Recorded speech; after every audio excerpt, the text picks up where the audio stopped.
Okay, now it's time for you to review the chant how many. Các em ôn tập bài về how many cùng cô nha.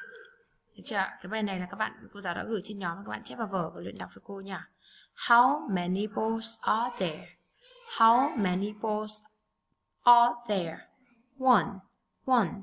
There is one ball. One. There is one ball. How many dolls are there? How many dolls are there? Two. There are two dolls. How many trains are there? How many trains are there? Four. There are four trains. There are four trains. How many bikes are there? Two. There are two bikes. How many teddy bears are there? How many teddy bears are there? Three. There are three teddy bears. How many puzzles are there? How many puzzles are there?